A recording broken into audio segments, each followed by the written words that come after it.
Thank you all for coming on. We'll get started now. And then as people are coming on, if anybody is in the waiting room, we can just let them in. Thank you so much for joining this session today. My name is Yo-Yo Etu, and I work on the Blueprint Career Services team here at the School of Continuing Studies. I have the pleasure and privilege to host this Blueprint Realtalk conversation here today, where I'll be chatting with our panelists about career development as an internationally educated professional, and getting their insights and advice on how they thrived in their own career journeys and how they navigated their own career journeys.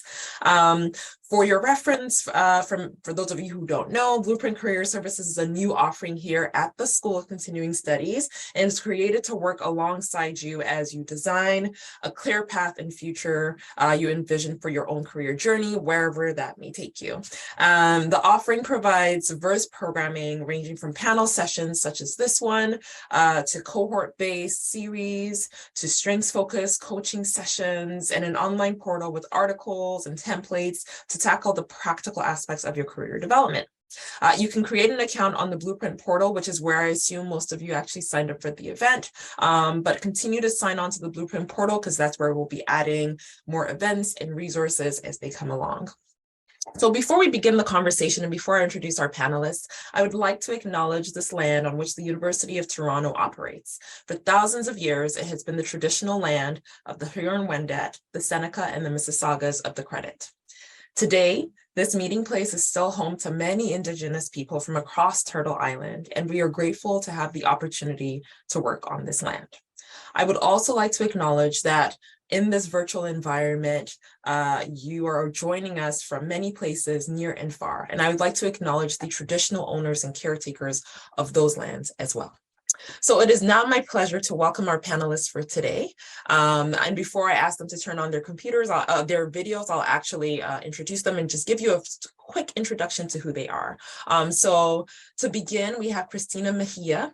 Christina was born and raised in Manila, Philippines, and Christina has a bachelor's degree in fine arts and major in visual communications from the University of the Philippines. She immigrated to Vancouver 21 years ago with a goal to see what opportunity would be there for her. She now works for RBC, so Royal Bank of Canada, for almost 20 years, the branch manager. She's still passionate about arts and makes it her activity outside of her work. Next up, we have Natalie Seman. Natalie is a career coach, HR professional, and HR consultant with experience in the ed tech, financial services, and advertising sectors, spanning various markets. With over 16 years of experience in career coaching and human resources management, she has witnessed many changing business landscapes. Natalie has dealt with change management, joint ventures, restructuring of teams, and has helped professionals and career changers become resilient and overcome challenges in order to grow professionally and personally achieve their goals. Next up, we have Rosa Sendros. Rosa is a senior learning experience designer at Ivy Academy and an instructor at the University of Toronto School of Continuing Studies. So some of you who've taken courses might actually be familiar with Rosa. She arrived to Canada in 2015 as an international student and has made her way into the field of higher education and online learning. Rosa has a PhD in curriculum studies from Western University and 12 plus years of experience as an online teacher, instructional designer, curriculum developer, researcher, and manager of online education projects. And finally, last but not least, we have Uche Adiele. Uche is an experienced finance and business professional with over 8 years of experience focused on business and financial analysis, financial and other kinds of modeling, feasibility studies, strategy planning, research and analysis. Having worked with two of the big four professional firms, Johnson & Johnson, Uche currently works with Aurinia, a pharmaceutical company in North America, as a finance business partner. I'm really excited for the conversations that we're going to have today. So I'm actually going to ask you to turn on your video so we can see you, and we'll take down the slide deck so we can really see your faces and have a really good conversation here. There you are. So for the people in the room here as well, just so you know, I prepared some questions ahead of time for our panelists today, but if there are any questions, you'll see on your screens the options to submit questions using the Q&A function. You're welcome to submit your questions during the moderated part of this event, and I'll allow ample time to ask the panelists some of the questions submitted by the attendees. All right, so we will get started here with my first question that I have prepared, and anyone can go first. So before we get started, we heard in your bios what you currently do. Is this what you wanted to do? How did you determine this was the direction you would go? And I see Christina unmuted first, so I'll let you go first.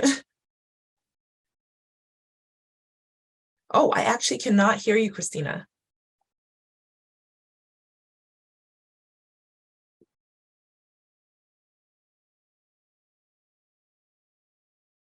I cannot hear you right now. We'll see if we can try to figure it out. I'll ask someone else to go first, and then we'll try to figure out the audio issues over there.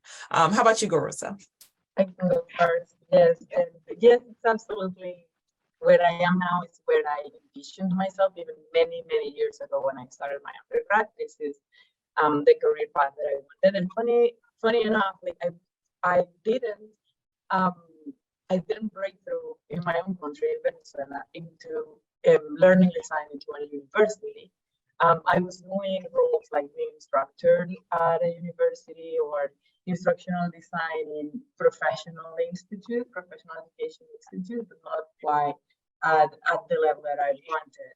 And yeah, what I always wanted to do, I had the opportunity to kind of reset my career when I got to Canada. And now I'm doing what I always even trained to do from the beginning, what I wanted to do. So yeah, I'm very grateful for that. I know I was very lucky. And so yeah. Thank you. That's and I'm interested in diving further into hearing more about how you got into what you wanted to do. But yes, it'll be really good insight. I will pass it over to Uche, and then we'll have the discussions as we go deeper into other people's stories as well. All right. Thank you, Yo-Yo. So unlike me, where I am today isn't exactly, or rather, unlike Rosa, it isn't exactly what I had planned all along. But I knew the things I didn't want to do. So there were areas of my life, there were career paths I knew I wouldn't want to tread.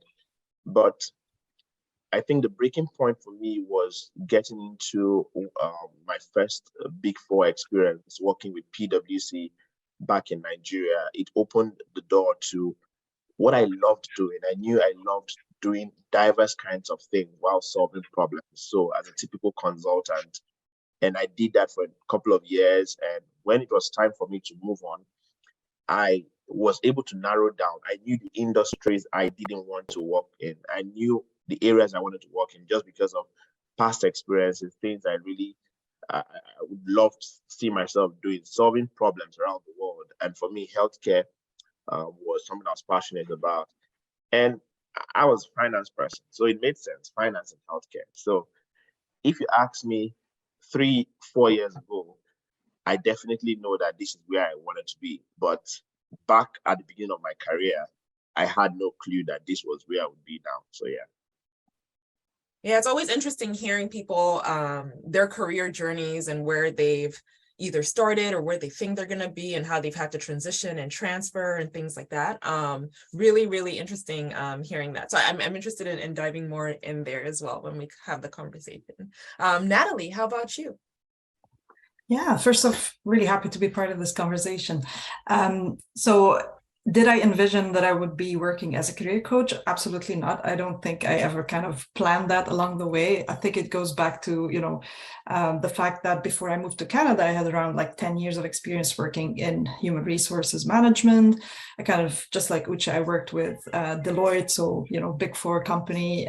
Again, lots of experience and exposure to different things, but I never thought that I would dive deep into a specific area. And I think my move to Canada in 2016 helped me, and I saw this as an opportunity for me to kind of look at this as a blank canvas and kind of not to reinvent myself, but look at a new pathway in a sense, identify the things that I enjoy doing and the things that I didn't enjoy doing so much. And that was really, really helpful in me doing a lot of research around, what are the things that I like and what opportunities are available within that. And that's how I came across, coaching, and then wanted to dive deep into, what kind of coaching is it, life coaching, career coaching, again, identified specific areas that I wanted to work with. And that's how I came to be, where I am today, I guess. So really, it had to do with my move and having to take advantage of that opportunity. Nice. Yeah, and I think one of the things you mentioned that's a big aspect is trying to determine what you like and what you don't like in your career. Sometimes people assume that finding out what they don't like is not a good thing, but it can actually be a good way to direct where you want to go next and what that path could look like. So very interesting insight there as well. Christina, I think we can. Yes. Yes, we hear Can you you. guys hear me? Awesome. Yes, yes, Okay, yes. perfect. Well, okay, good afternoon or good morning to everyone. I'm actually from Vancouver. I'm joining you, all of you in Vancouver. Anyway, in terms of my career, I actually have a very different journey. I did not know that I was gonna go into finance or in the bank industry. Maybe as what you heard, I love arts. I'm a fine arts graduate, and even back in the Philippines, I was in advertising. I never thought that I would be in the financial industry. I never thought that I will be dealing with numbers and all these things. So my career it actually started when I just fell in love with Vancouver and the fall season, and I just decided to try it out and be in Vancouver because I was already in the verge in my career in the Philippines, wherein I am getting burnt out for working more than 12 hours a day. And in advertising and in the entertainment industry, where I also work in concerts, it's long hours. And I always have this thing of asking myself, 5 years from now, do I see myself doing the same things? And I reach a point wherein I answered myself, I don't know. So, and that's when I decided, let me try out, because in the Philippines, it's hard to restart your career. So I decided, given an opportunity to come to Vancouver just for a week, I decided to apply and immigrate to Vancouver. And you know what?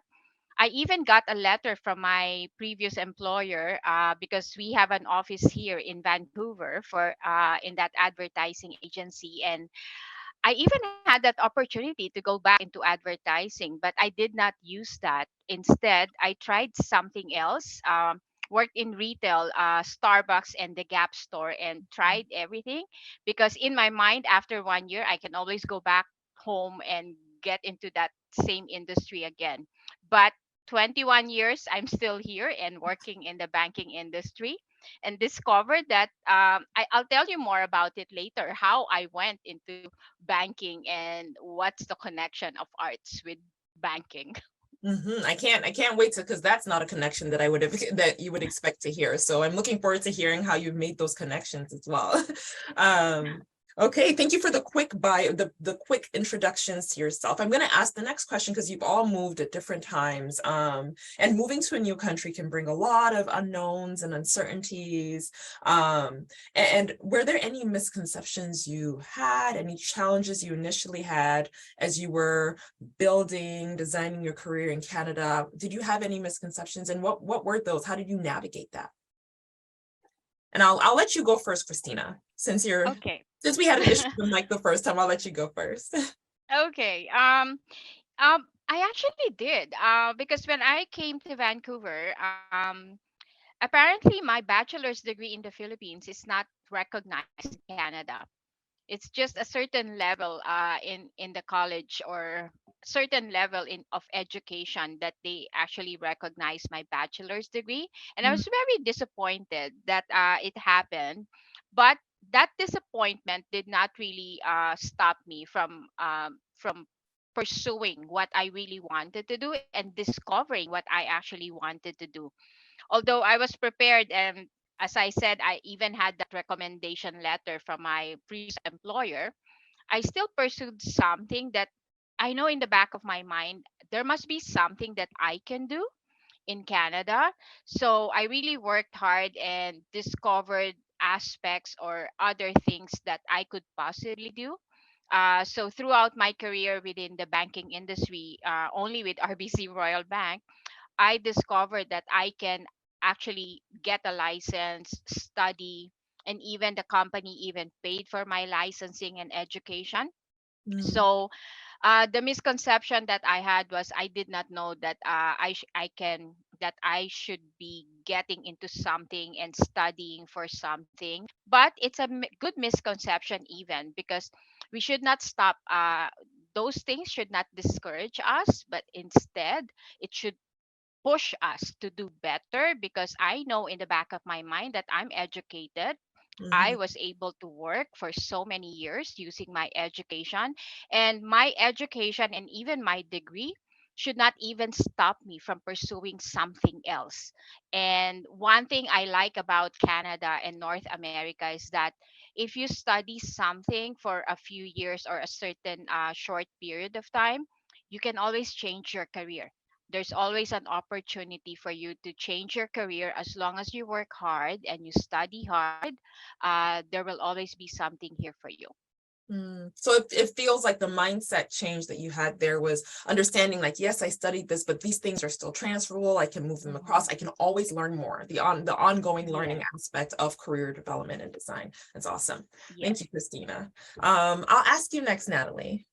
What were some misconceptions? How did you navigate those? Yes, I think the misconception I had was that I thought that, once I immigrated to Canada, having had a bachelor's degree, a master's degree, having had, good work experience, speaking French, I thought, what, it shouldn't take too long, like maybe 2-3 months max. I should be able to find employment, no problem at all. That was the expectation. I think reality hit hard when you come in and you're trying to have those interviews and everyone asks you, do you have Canadian experience? I think that was the first time I was asked that question, and it's a common question that people are asked. So as somebody who's a job seeker in a new market with no network, no connections, you probably, I probably knew maybe 2 people in total in Toronto when I moved. So it becomes kind of an eye-opener, that it's not as easy as it is. But I think what was helpful is building connections with people, understanding what's crucial to get there was really important at the beginning, because it helped me understand that, yes, it's a much more competitive market than where I was.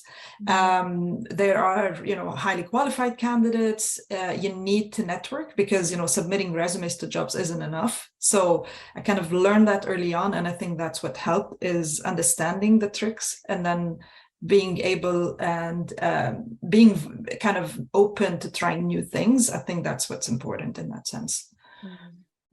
So even like you were mentioning, the question of do you have Canadian experience is something that people might not expect that you would ask, because it's, well, I have experience, and experience is experience. How do That's I what I thought. Yes. transfer that, right? Yeah. So would you say there were any mindset shifts you had to have as you navigated that? Because now it was taking more time to get Yes. role. What was the biggest mindset shift for you? Yeah, for me, it was about kind of proving to employers that it's not just my resume. Okay, I'm going to show you beyond that, that I'm able to integrate, and I'm willing to kind of, we'll talk about this, in the next questions, but try different things, involve myself in the community, try different avenues. Again, we'll dive deeper into them, but just for the sake of showing that I'm committed to this, and I'm serious about this, and I want to prove that I can make it even in a different market. Yeah, that makes sense. Yes. And yes, we will dive into that, and specifically what tools you use in navigating those. Yeah. Rosa, I'll pass it on to you.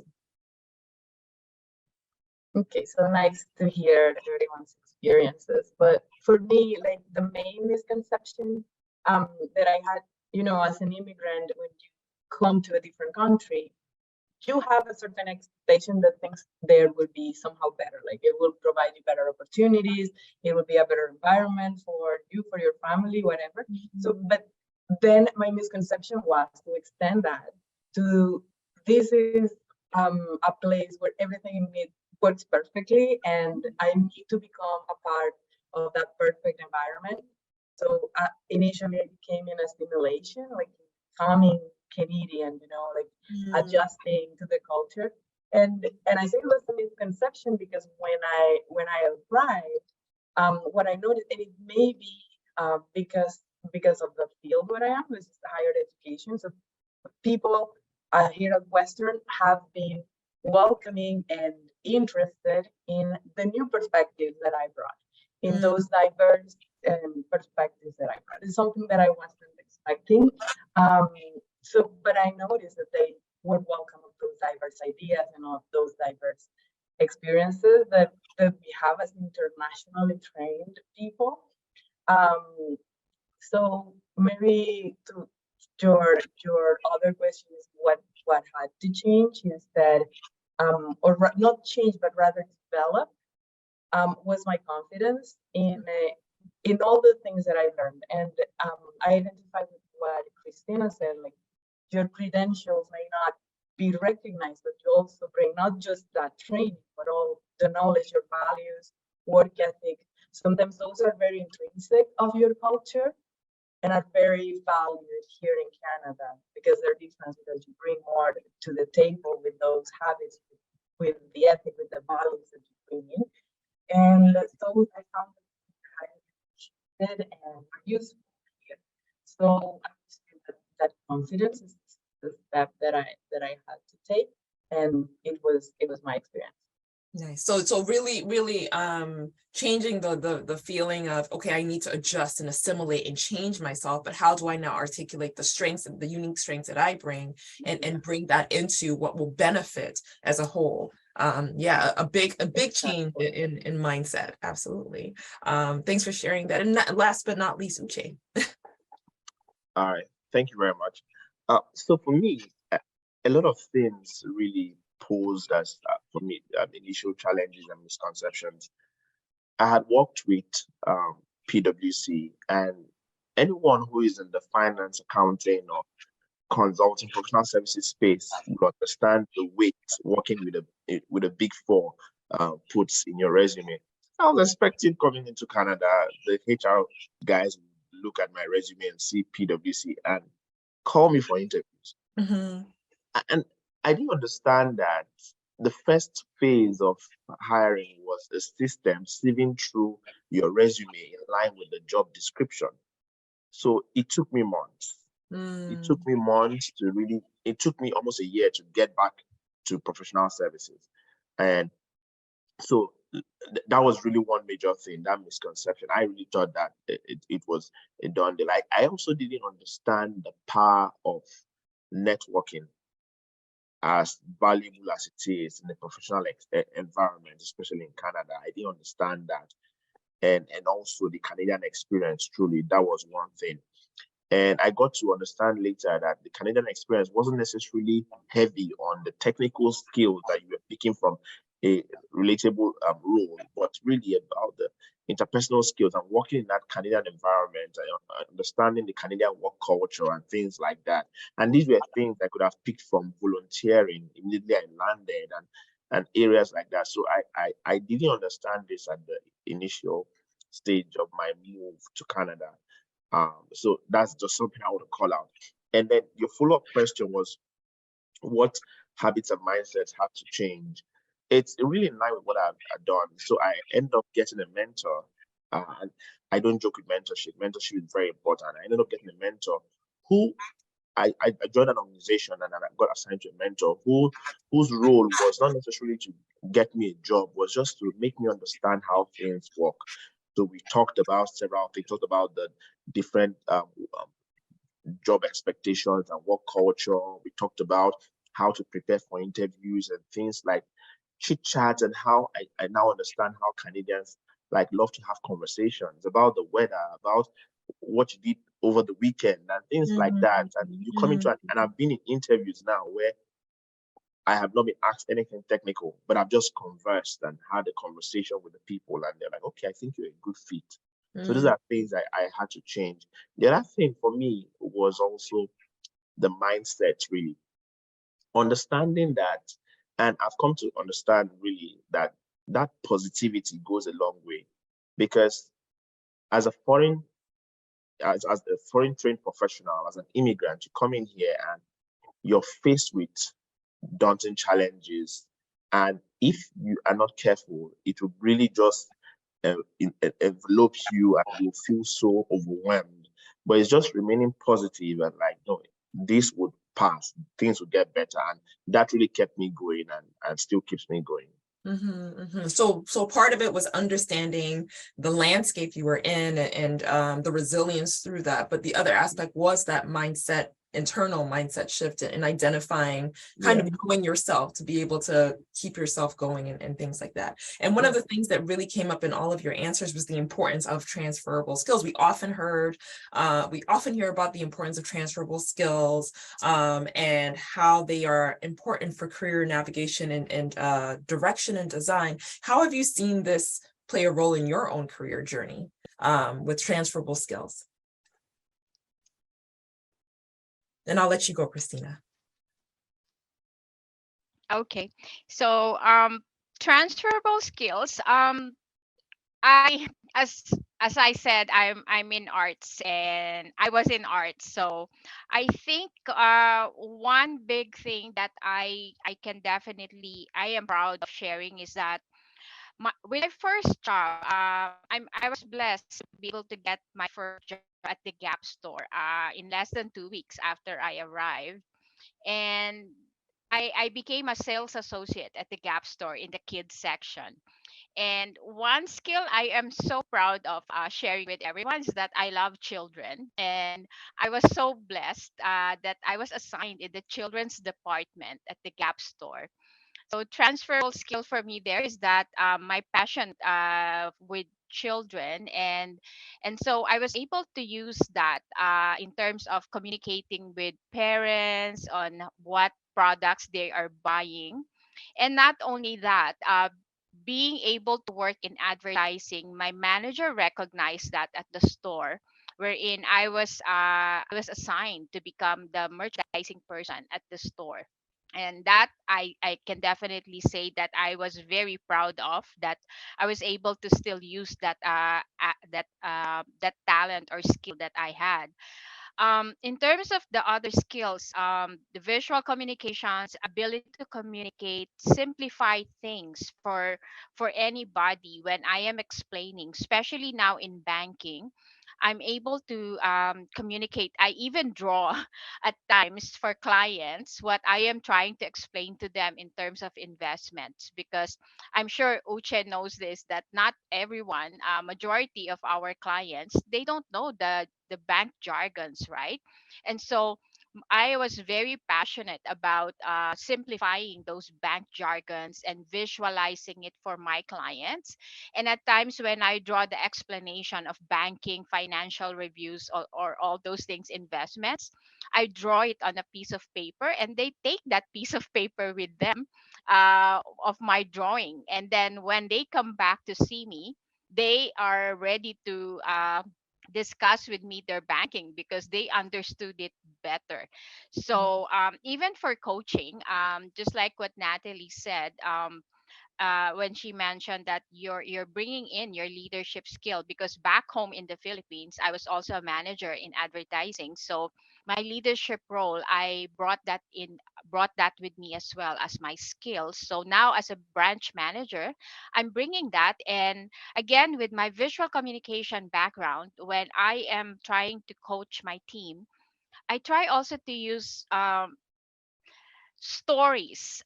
You tell stories by visualizing stories for everyone. So that's one skill that I am very much proud of, and I'm also recognized by my peers about that I can create stories, I can visualize things for my team and even for my clients. So I need, what I'm trying to say this, what I'm trying to tell everyone here is that don't lose hope or don't forget that what you learn back home, there could be something that you can use out of those, and whatever skills you have. And particularly when Rosa said your intrinsic values, we are definitely bringing in our values here, like work ethics. And the biggest thing here is that your commitment, you're committed to do well in Canada or in North America, and you're motivated. You have strong motivation to do well, and not everyone will have that. So that is something that you're bringing into the table. And I know somebody said that during your interview, just say it. I'm bringing in my motivation. I'm committed. I'm willing to learn. I'm a fast learner and I'm willing to learn and I'm committed, and no one can actually equal that. no one can equal that motivation that you will be bringing in. Yeah, that and I think one of the things you're highlighting really well here is the word transferable skills are transferable for a reason. So you can transfer from working at the Gap to taking that to how you work with clients now, and how you can kind of tell those stories together. So a key unique skill that you bring as an individual, but just the unique skill you bring also as an immigrant is communication, for example. So a really, really good point about strengths. Natalie, I know that you work with people in career development and supporting them. How do you suggest they identify and articulate their skills and their strengths when it comes to career development? And anyone can add to this as well, but it seems like Christina was really able to articulate and really focus on the strengths that she knows. How would you suggest people even get to that point? Yeah, and I love the part where Christina mentioned about telling stories, because nothing beats a good story, right? Like that's how you provide evidence of how you've done that. I think when it comes to strength, like it's important for us to identify like two types of strength. So there's or what I call skills, right? So you have your technical skills and you have your soft skills. The technical skills are the things that you bring in from another, let's say from a specific field or job function. So let's say I'm a software engineer, I work with this software. Or let's say a particular industry.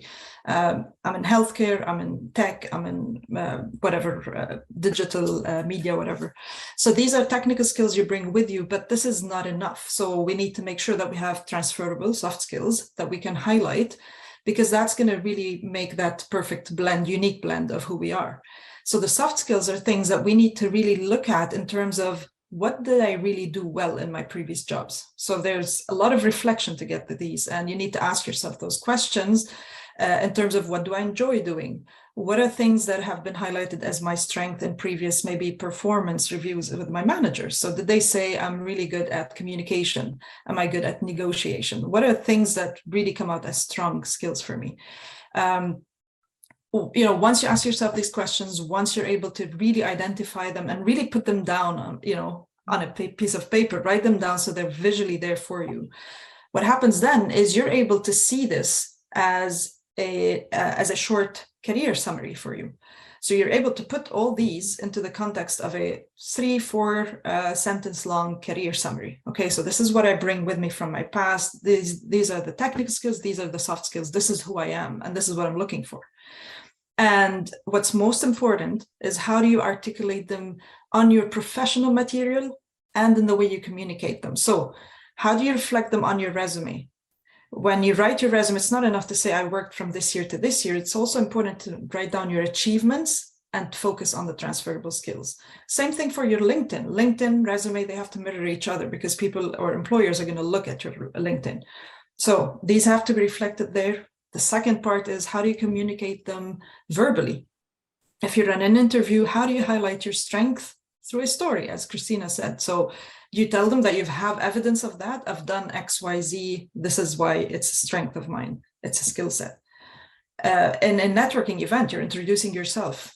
How do you highlight that? I'm great at communication, or do you actually go and say, I've done lots of great things that involve communication?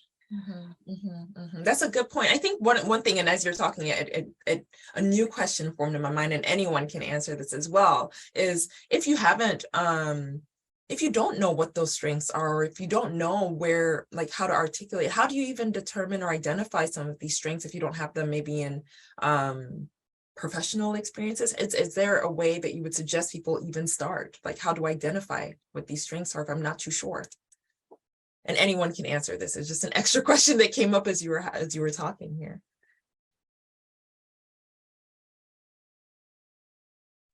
If no one wants to answer, I'll try to give it. Okay, here, Rosa, you go. I bet they want to hear someone else. This is that I know, and it's a strength test. I've taken the Clifton strength test, but there are other free options online that you can do, and that's the one starting point, because then you have to go and dig deeper of how that particular strength that they are telling you, the test that you have, how has it shown in your past experiences, and how you can build on it. And that is a process that it's really helpful, because sometimes the core of your like you believe that you are really good, for example, at teaching. I love teaching, but then at the core of teaching there are some other things, like there's communicating. Do you like communicating? Is that the part where you are actually really strong, like Natalie was saying? What part of that is your skill? Or do you like planning the learning experience, which is my strength, is what I love to do? Or do you like assessing and evaluating the students, the coaching process, giving feedback? Is that part that you liked about it? So um, so it could start with a test and then look into those competencies and see how have they shown up in the past. Yeah, that's a good point. This was not an audience or a panelist plug, but we actually, one of the offerings we'll be having is Clifton Strengths Assessments. It's a good starting point to understand what your strengths are. So stay tuned for that, but not at all a plug, not something we were coached beforehand, but a good starting. Not planned. I swear it was not planned. I was going to say there are like free assessments online, like the VIA strength surveys, but these are helpful just to kind of understand what are your strengths. But if there's, other resources that, you can share with them, I'm sure there's at least some initial indication of the strength. But as I said, like there's so many ways, even something as simple as asking people who you worked with. Ask them, what do you think were some of my development areas? What are my strengths? And you'll get an honest answer 100% of the time. Yeah. And your point leads actually into my next question. But before I make that, if anybody, I saw a hand up previously, if you have any questions or anything like that, please feel free to put it into the Q&A and we'll be sure to get to that as well. We have a couple more questions before I pass it over to anyone who has questions for the panelists. And if you have one for a panelist in particular, just put their name beforehand. So Natalie, you were just talking about talking to people. Networking is a big part of career development. It's fundamental. For some people, it's a yuck word. For some people, it's something that they're great at. Uche and Rosa, I'll ask this question to you first, Uche. How would you say, or what was your most effective way in engaging in networking and expanding your own networks when you got to Canada? How did you navigate that? Thank you for the question. So for me, the first, when I look at the first set of networks I built were leveraging on the people I knew. So I had an aunt I lived with for a bit, and she had friends. So it was that organic, right? Because you think about it, you know someone, that person knows someone. So my first, I got a job from a temporary hiring company, but the first major role I got was really my friend's friend who referred me for the role. And although it wasn't a typical finance and professional services or consulting role, it was a role that gave me, back to the previous question, those transferable skills. So I led a small team. I managed the books. I was poised with building communication with the customers, and then also a bit of sales. So I was able to transfer those skills during my interviews when I now had the opportunity to join EY and other places I interviewed with. So that's really something. So I really started off building that. And it was around the same time I understood the importance of networking. And then I had to basically throw myself out there. So I got involved in, and there's several organizations in Calgary. And I mentioned Calgary. I lived in Calgary. I went to Toronto for 3 years. I'm back to Calgary now. But in Calgary, the organizations, and even in Toronto as well, Calgary had, they have the Immigrant Service Calgary, CRIAC, several organizations that were there, and they're still there to support foreign trained professionals. So I got involved, and with that, people came to, I built network with fellow immigrants, built network with mentors, and gradually started expanding. And I realized, people, I could even reach out to someone on LinkedIn. Sometimes people are responsive, sometimes they're not, but it's always the worst that would happen is for someone would say no, but that's the worst that would happen. So I would reach out to some people, and there's some people who are lifelong friends and contemporaries now and mentors who I didn't know from the beginning. I just reached out to them on LinkedIn and like, hey, I'm new in Canada. I'm not really looking at you for a job, but I just want to get your idea, your thoughts on how it is being navigating the work environment and everything. And people reached out to me. People said, "Oh, let's meet up, come for coffee," and that's how I started building my network. And with that too, having been in the country for a number of years, I'm now responsive when people reach out to me because I put myself in their shoes and I remember how it was for me.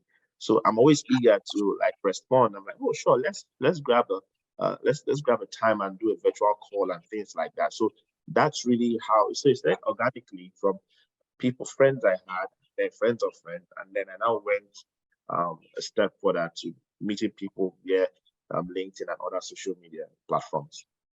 Nice. Yeah, I think one of the things that you mentioned is your network is not have to be a professional to begin with. People assume networking is like, oh, it has to be the HR person. But, you said you lived with an aunt, for example, and, that is part of your network, understanding what that is. And I'll ask a few follow-up questions too about authentic networking, but I'll pass it over to Rosa.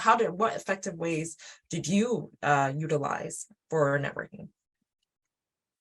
Well, for me, and I'm gonna say this fully knowing that not everybody may have this opportunity, but when I came to Canada, it was joining a PhD program. So for me, just by being part of an academic program, you already have like the university community that you can network, peers and instructors. And also because a PhD involves being teaching assistant or research assistant, you get those very valuable supervisory references and professional references that are so valuable for a newcomer to Canada. But even if it's not like a formal academic program that you could join, even if it's a course where you can meet people from your field or conferences, attending an event that is geared for people of your field. That has opened a lot of doors for me as well. Attending conferences, for example, opened the opportunity for me to participate in co-authoring a book, and just taking some positions out there, and just by putting or practicing, putting your work out there, talking about it with people that are interested, and they will show interest. It will build your confidence. So those are the things that have worked for me and the things that I've done. Conferences are a big aspect in that professional associations and things of that nature. So really expanding in that way when it's new people. My question and my follow-up to anyone who wants to answer or add, feel free to add to the how you expanded your own network, is culturally for some people, networking is not a part of job search or career development. How have you navigated that? Were there any cultural conflicts? How did you overcome those? Anybody have any points on those? I think I'm going to answer that because I came here 21 years ago and there was no LinkedIn from what I remember. And when I came to Canada, I only had probably, I could count only with my two hands the friends that I know here. So the networking, the concept of networking for me was not really there during that time. But what I did with a few friends that I know of is that I asked questions on their career, where they're at and how did they go there and how did they get into that job path. So I ask a lot of questions and I analyze if that is something that I would like to do or if that's something that I would be interested in. So if you're the type that you don't have that opportunity to go to have a network, well, there's LinkedIn, as Uche said. You guys are lucky, you now have LinkedIn.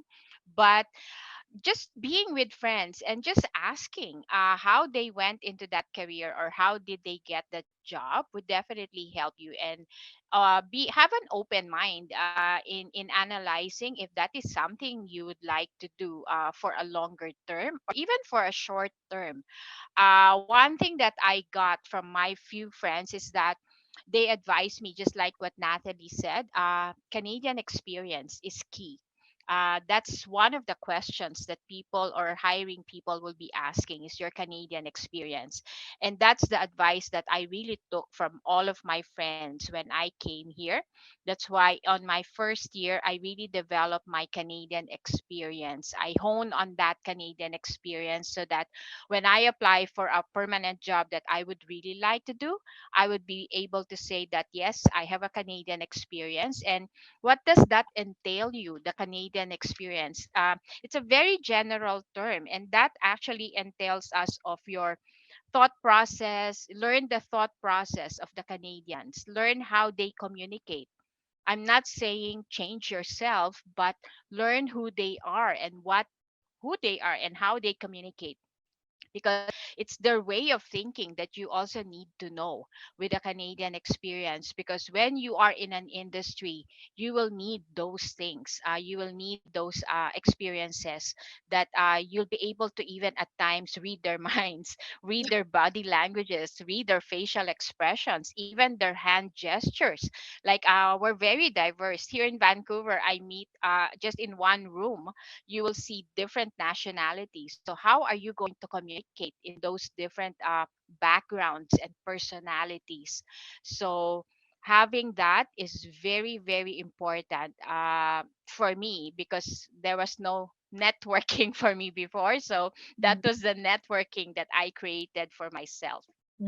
I think one of the points you actually raise around network is sometimes people think networking is a formal event, and you have to go to a networking event. But you had mentioned asking people you already know, but also communication as a whole, understanding the other person that you're talking to, and understanding that communication as well. So yeah, that's a good point. Anyone have anything else to add from a cultural aspect?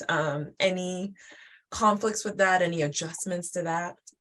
Yeah, I'll just add, like, also culturally, I mean, I come from Lebanon. I worked in Dubai for a number of years. So both of these, cultures, in a sense, don't really put a lot of emphasis on networking. It's usually, you apply for jobs, you get referred to jobs, you use your network, internal network, in a sense, not like building new networks, if that makes sense. And so when I moved here, I understood the value of that, again, because of the fact that you need to be connected, you need to prove yourself, somebody needs to know you to put in a word, a good word for you, in a sense. So I think, networking is definitely something that is beyond just attending events. I mean, I wasn't really kind of comfortable, in a sense, doing networking when I first came in. I was like, how do I start? I started with career fairs and the meetups and every sort of event that you want. And sometimes I would even ask myself, like, am I actually using my time efficiently here? Because I don't think that's really the point. So you kind of really have to test all this out to be able to understand what works for you and what doesn't. But for me personally, I found out that networking with direct contact, so let's say using LinkedIn, tailored messaging to people that you think you really can add value to their organization or that can act as mentors to you, for me personally, was a way better strategy, and it worked. It doesn't mean that it's always more successful. It just means that it was more efficient for me to have it more targeted rather than let's attend 20 events. But also there's great value in attending those because it helps you with that staying positive mindset that Uche referred to, right? Like knowing that you're not alone, knowing that it's normal to go through this. Yeah, that's a good point. You're not alone, but also there's the weak ties, and then there's the strong ties you have with your direct network as well. Yeah. Anyone have anything to add before I go to my next question? All right, I'm going to go on to the next question because all of you have kind of talked about experiences, speaking about past experiences that you may have. But what would you say to someone who is struggling with gaining relevant experience, whether it's in the Canadian workplace or if they just haven't actually had professional experience? How would you suggest that they navigate that? Or if they're trying to gain experience that is in the direction they want to go?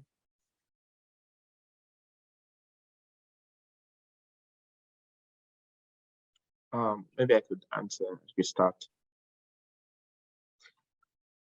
So for me, I would say truth about it is, and I alluded to the fact earlier on, these experiences can be picked up from other ways other than just like a typical 9 to 5 work environment.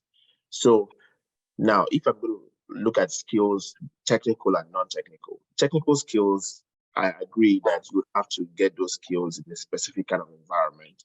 But most often than not, foreign trained professionals come with technical skills. The issue most times is, okay, yes, you've not had the opportunity to work in a Canadian environment and build that experience and everything. And I've been in interviews, both interviewing and being interviewed, and I've come to understand the value of some things that are done or that are being done that are not necessarily the typical work. So, do you volunteer with an organization? Like, it could just be setting up like a meeting that happens regularly, like putting yourself out there, trying to support a cause that is, and it's going to take your time, but you're being strategic about it. You know what the end goal is. So that really is something that helped me, and I know helps people. So volunteer opportunities. I am originally from Nigeria. Volunteering isn't something that is a norm.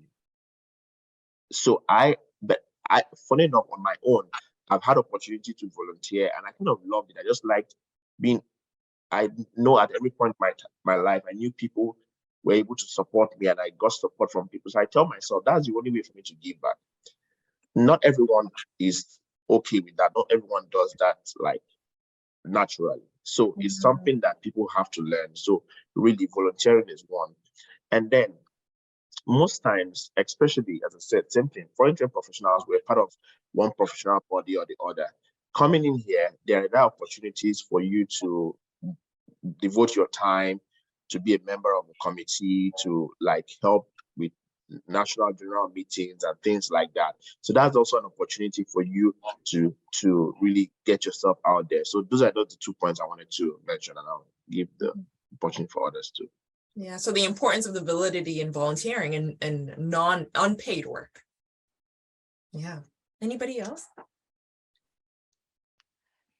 For me, I would always advise, because I get to meet a lot of people in the bank wherein they're coming to Canada or they just arrived 2 days ago. And when we open accounts for them, we would always ask them, so what do you plan to do here? And when they always say, oh, I'm here to look for a job, get a job, or something like that.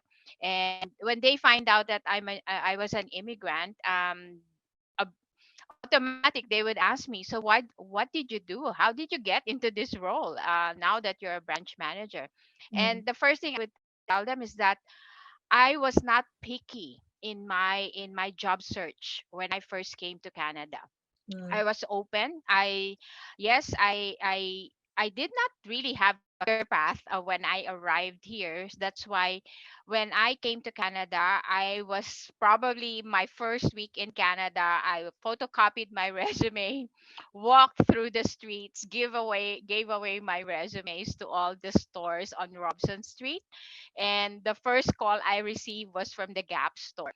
And I was not picky about it. I just said, you know what, whatever job come my way, I will grab it and take that as an opportunity for me to gain my experience. It doesn't mean that I will be forever in that role or in that job, but I really need that. I need to, and you know what? Working in a small or in a retail industry, that brings you more experience in Canadian workforce, because you get to be confident. You get to build that confidence that you can actually communicate and you can relate with the people around you.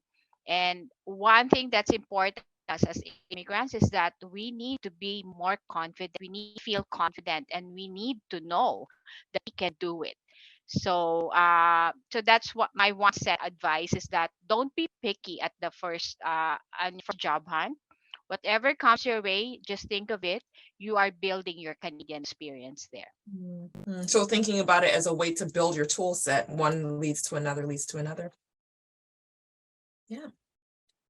Good I'll insight. probably give a quick answer from my end. So I think based on my experience, I took a year, and during that year, I sat for like 3 certifications because I knew that they would help me to become more competitive. I did 2 volunteering opportunities, and I took on a short-term contract as a recruiter to add local experience.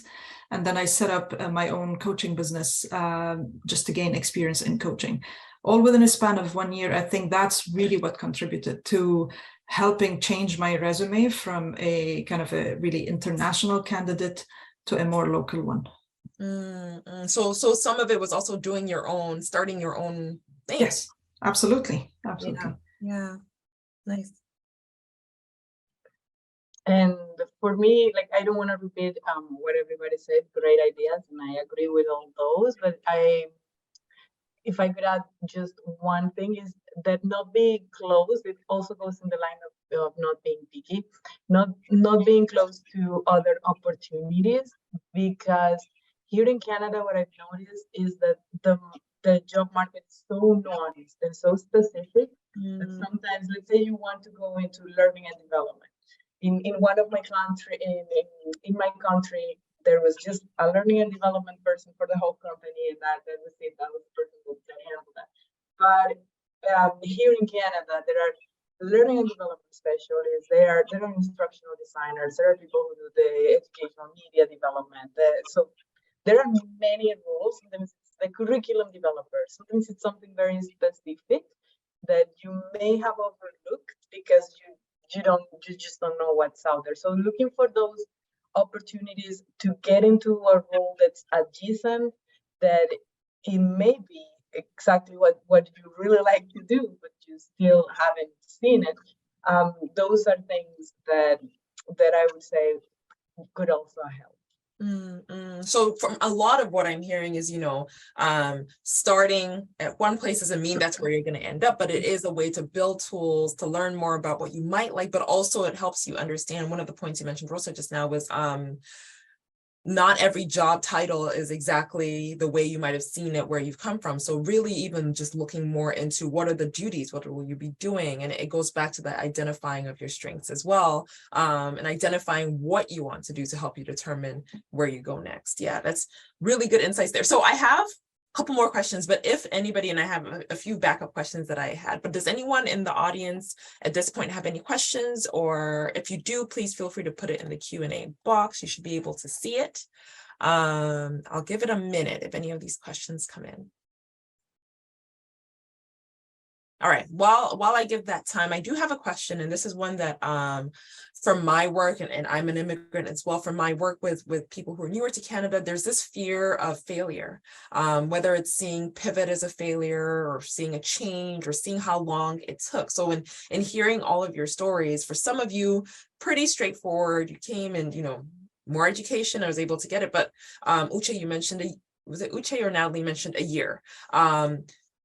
How do you, the fear of failure and the realities that can come with the idea of failure, how have you navigated that? What would you suggest people take into consideration?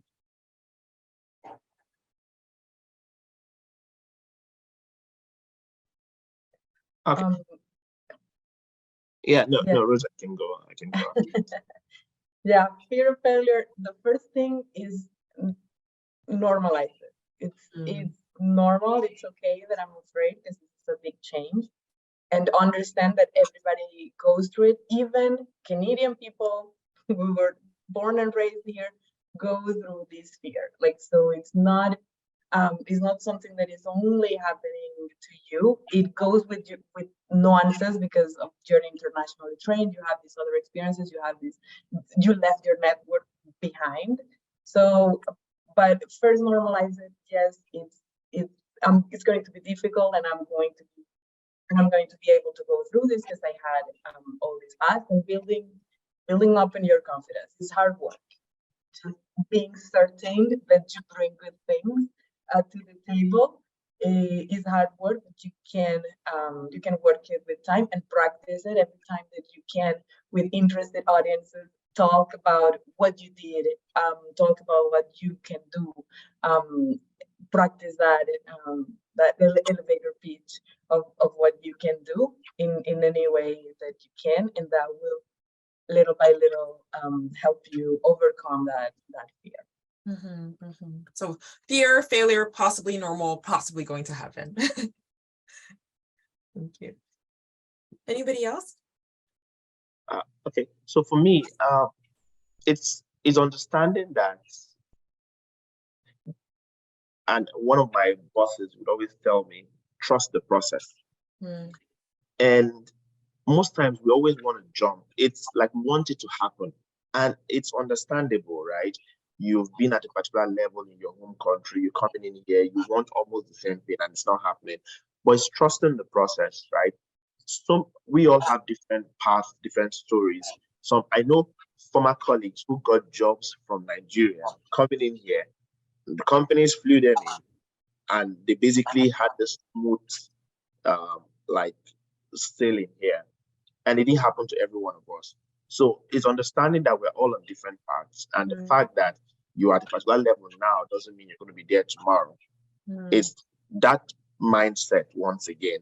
But one other thing that also worked for me was when I saw that things were not really working out as I planned, I went back to the drawing board.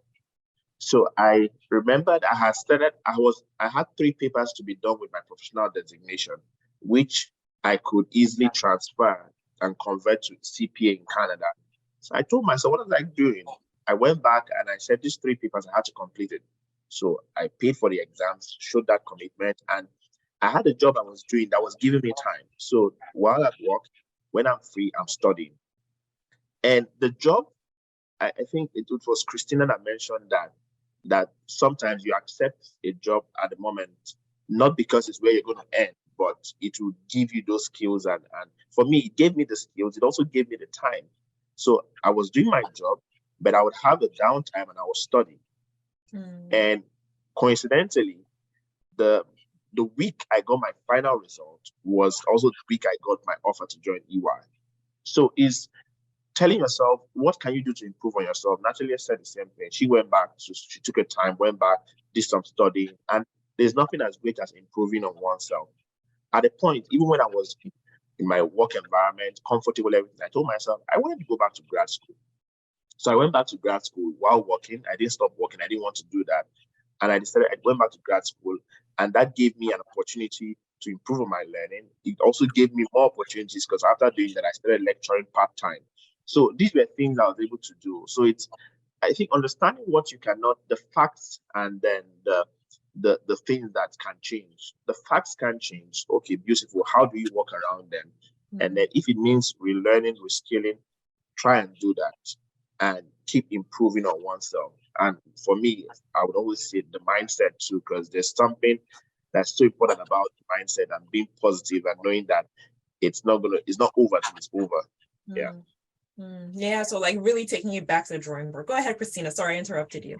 No, no. I actually, as what I shared with all of you, I had the biggest fear of failure because I transferred or changed my career from arts advertising to the financial industry, and those are two different worlds for me. And when I started working for the financial industry, I there was a big fear on my part because I did not know where I was going. I did not know if this would be something for me, but I know in the back of my mind that this is a regular job that I have been wanting to get, a 9 to 5 job.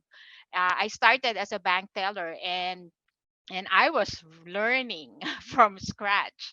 So the fear of failure, and I was not young when I moved to Canada, and the fear of failure of not having a career or not reaching that stability financially. We all have that fear of being financially independent, and I'm sure a lot of people here has that in mind. So as Uche said, your mindset is very important. Have a positive mindset, and know that as long as you put your heart into what you are doing, you will do well.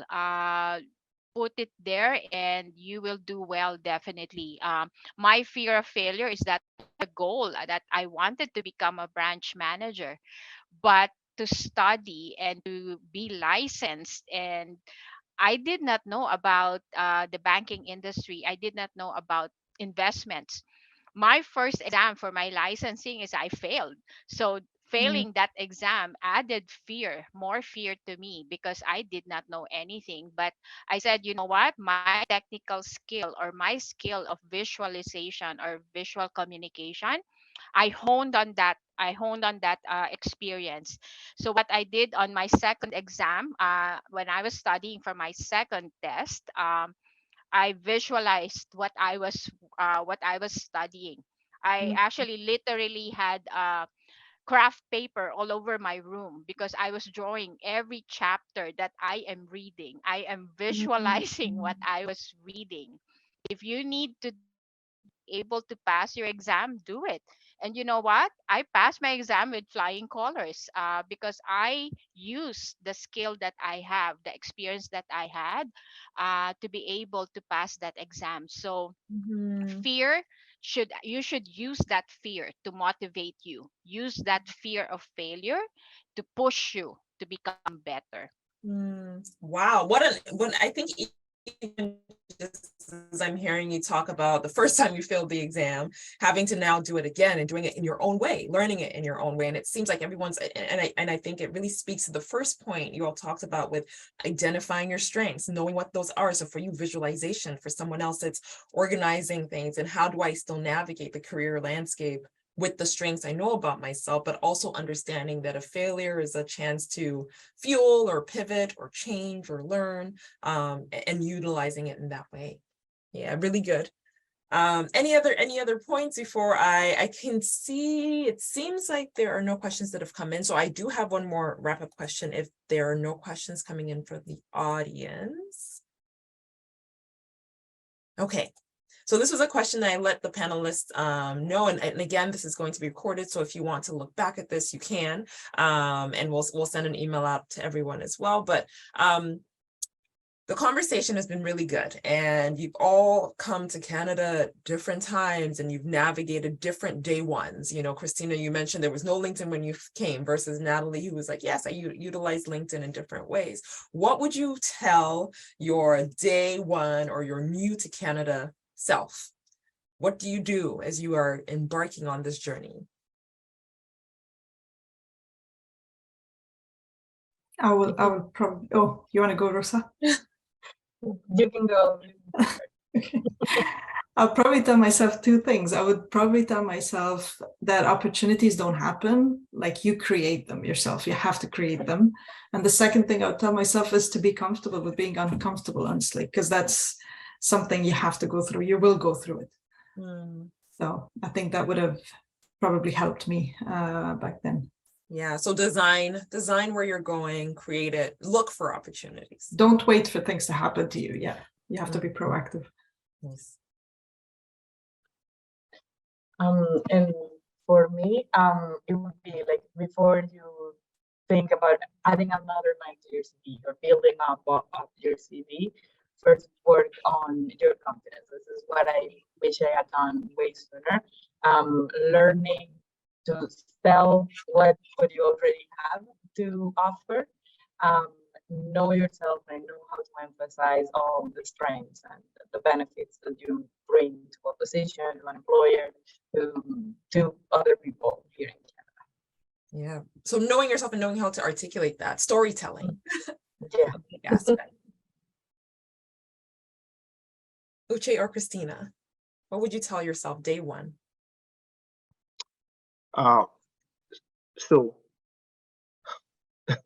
a lot of things, but one thing would really be, and when I look back, I look at the thing that caused the main delay in me getting back into the field I wanted to get to was not understanding how the system worked earlier on. So it's really, as much as possible, learning as early as possible and acting according to plan. So understanding that as simple as tailoring my resume to match the job, I wasn't doing that. And now that's one thing I tell every single person I say. I'm like, hey, this is how the system works. You look at the rule, tailor your resume. And truth be told, you're not doing anything, you're not lying really, because you've done these things, but you're not putting it out there. there's no way the system would pick your resume and you'll get called by the HR person or someone. So you better do that. So that's something I'll definitely do. And also earlier on to understanding that networking is key and trying to both organically and otherwise build relationships and really grow my network. Yeah. Yeah. And last but not least, Christina. Yes. For me, I would always tell, if this is me I'm talking to, or if there's someone I'm talking to, I would tell them first, we are blessed that you have this opportunity to come to Canada. Second of all, this is like a big reset button in front of you. Like, if there are things that you would like to do that you wish you have done before, this is your opportunity now to do it. Don't be discouraged and work on it. And you know what, at the end of the day, look for that purpose. What is your purpose? What is that purpose that you have in your mind and in your heart? And be passionate about that. And then, you know what, by finding that purpose and having the passion for that purpose, that should actually guide you. It's your compass to going to the career that you would like to be in. So, reset button, find your purpose, be passionate about it, and use that as your compass. So knowing oneself and really understanding that core point as a way to go, whether that's strengths, interests, skills, things that you need to develop on to help be that compass. Yeah, great point. So I'm giving one more 3, 2, 1 count if anyone has any questions they want to ask. If not, I want to thank everyone for tuning in. I've had really good insights here. It's been good to hear what it is that you've had to share to all of the panelists. Thank you so much. It was great hearing your stories, learning the really valuable insights I've gotten from here as well. I hope to the people who tuned in, you're leaving with some great lessons, things for you to think about as you grow and stretch in the directions that your careers might take you. As I mentioned, we do have ongoing events at Blueprint Career Services. So if there are any events that you're interested in attending, please continue logging on, continue to see what's on there. Our calendar continues to be updated. Thank you for your time. Have a lovely, lovely day. Thank you again to our panelists. Round of applause. And we hope to see you soon in the future. We hope to see the audience members soon in the future as well. Have a lovely rest of your day. Bye. Thank Thank you. Thank you. Thank you Bye. so much. Thank you. Bye. Bye, everyone. Bye.